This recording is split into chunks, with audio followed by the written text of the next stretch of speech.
sure, this shows it, is how do you stay sane in an insane world? So how is Anita staying sane in this insane world? What is she doing? Talk about what your partner real quick. She's writing in a diary. Feeling emotions, how she looks, like what it feels in her life. Just in a diary. She's writing a diary.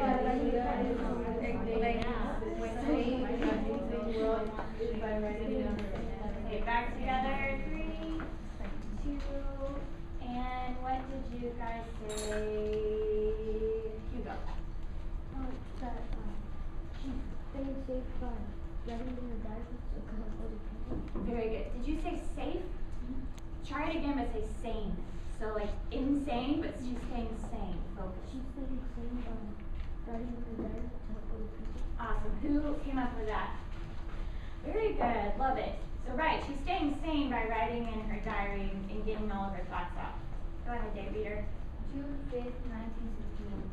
Monday morning. Mommy's showering in the bathroom next door. I can only write a little bit at a time, as I don't get much privacy around here. Even though it's just me and Mommy in the walk-in closet in the Mancini's bedroom, when the Mancinis lock their bedroom door, we can visit with them in their room and do things like take a shower. Otherwise, we have to stay in the closet. So where is the setting right now? In a closet. In whose house? Mancini's. And whose son is that? Oscar. There you go. So she's staying in Oscar's house. Last night, in the middle of the night, Miss Mancini shook us awake and whispered, I don't know which one of you is doing it, but I'm afraid you don't have the luxury of snoring in this house. Our sounds have to sound like their sounds. So I'm going to pause right there and think aloud. Remember, my crazy person asked a question, I'm going to answer my own question. So I know that this has shifted to a different text structure, but it's still first person point of view. I'm thinking in my head that this text structure gives me a better understanding of Anita as a character. Why, you might ask? I will answer, Miss Thomas. Because she is writing her own thoughts directly. It's almost like the way the author set it up, how it's italicized and how there's a date, and how she's just like, my mom is crazy. You're like writing about what her mom is saying. Like, that makes me think that's how I would write my diary, right? Who has a diary in here? Does anyone have a diary? Oh, a little bit. Good. So this is how we would write in our diary, right? So we get closer to this character because she is just directly telling us what she's thinking, even though it's still first person point of view. Oh, thank you for agreeing, Precious. Okay, top of 109. Date reader. June 6th, 1961. Tuesday, early, or so it seems from the light streaming in the bathroom window. Miss Mancini says it's a good thing she has always been in the habit of locking their bedroom door in order to get some privacy. Also, she has always cleaned the master bedroom herself. As the help have enough to do, what with 5 kids? Besides, she doesn't trust anyone since she learned of the undercover training at the domestic academy. So the Mancinis have it make their bedroom as safe a hiding place as any private residence can be right now. The Mancinis have this kind of strange house, like an apartment.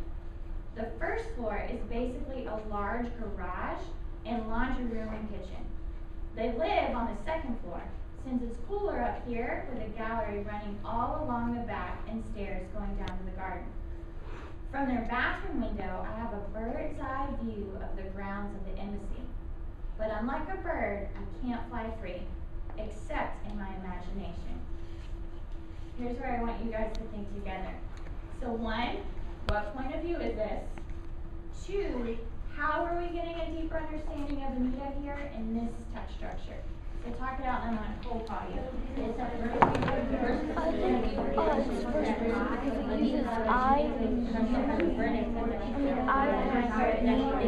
think it's first because the author of the book, she's talking about like her back in those days, but she's saying how like she's playing a character. Anita is the author, but in a smaller body and younger.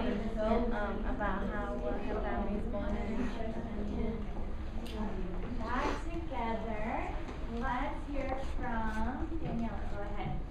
point of view is it, and then how do we get a better understanding of the character through this text? This is the first person point of view, and we get a different understanding of the character because she still thinks that she's not free even though the pig was already killed. Ooh, very good. I like that. And who wants to add on to that? Thinking about this text structure, you got that right, first person point of view. How do we get that better understanding through this text structure? Right? So through this, how do we get a better understanding of the text structure? Malin, go ahead. Because she's not saying like how the story happened, but she's saying how she feels and the thoughts about her when she was there, living it. Very good. Yeah, I like the agreeing. I definitely agree with that as well.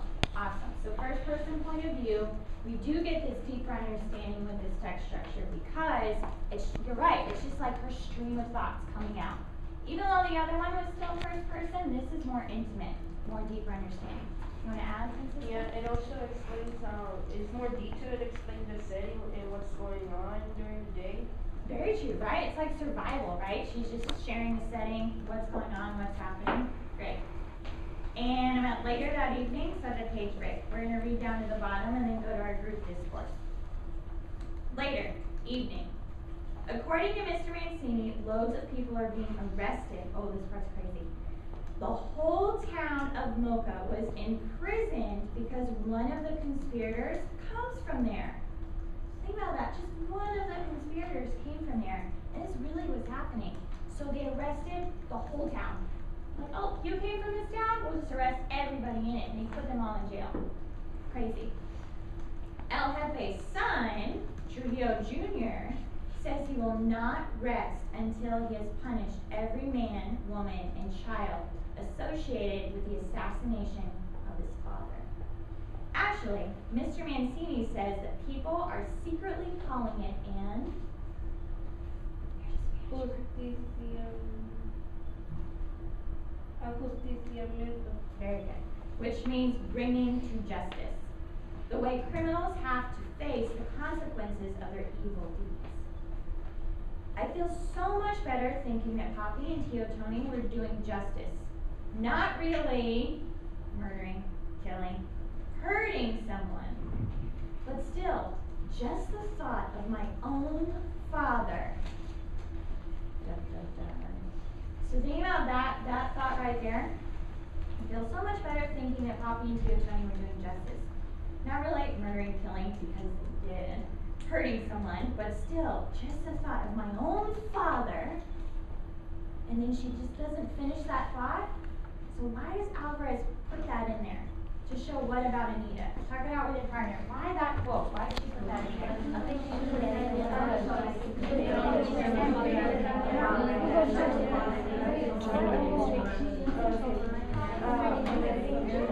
Basically, I think that she was that person because she wants to show and emphasize how free and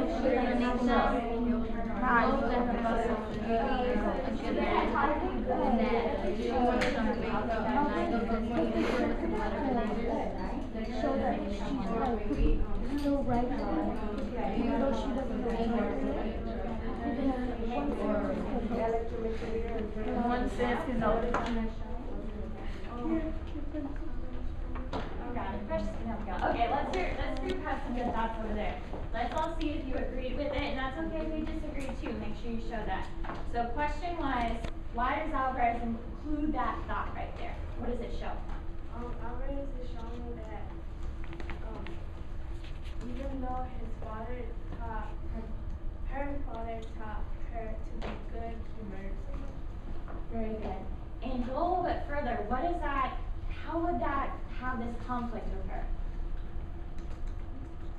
How would that be a conflict? Precious, can you? It would be a conflict because all her life, her father thought to be good enough, but she's trying to not face the fact that her father actually did murder Trujillo and trying to move on from it, Very even though good. they might die. I like that. Awesome. Thinking about character and conflict, I know y'all learned this in ELA. Character versus, you have character versus character, character versus self, character versus nature. What type of conflict is this? Right here. So I think Alvarez is showing this type of conflict. What type of conflict is that? character versus character, character versus self, character versus nature, character versus society. That's a hard question. What do you think, Tina? Character versus self. Why do you say that? Because she's having a conflict with herself. Yeah, what's her conflict? Even if her father is a bad guy, he's always been good. Awesome, very good, love it. So you are going to start right at have to go. Raise your hand if you are the facilitator today. Same as yesterday. Facilitator. Okay, so facilitator, make sure you try to use one of those 4 questions at the bottom. Raise your hand if you're a timer. Timer, make sure you have 2 minutes of really deep discussion. Checker. Very good. Checker, make sure you're super accurate. And summarizer. There's only 2, yeah. Summarizer, I'll leave 2 minutes for you guys at the end. I'll pass out the clipboards once y'all get there, and go ahead and get started.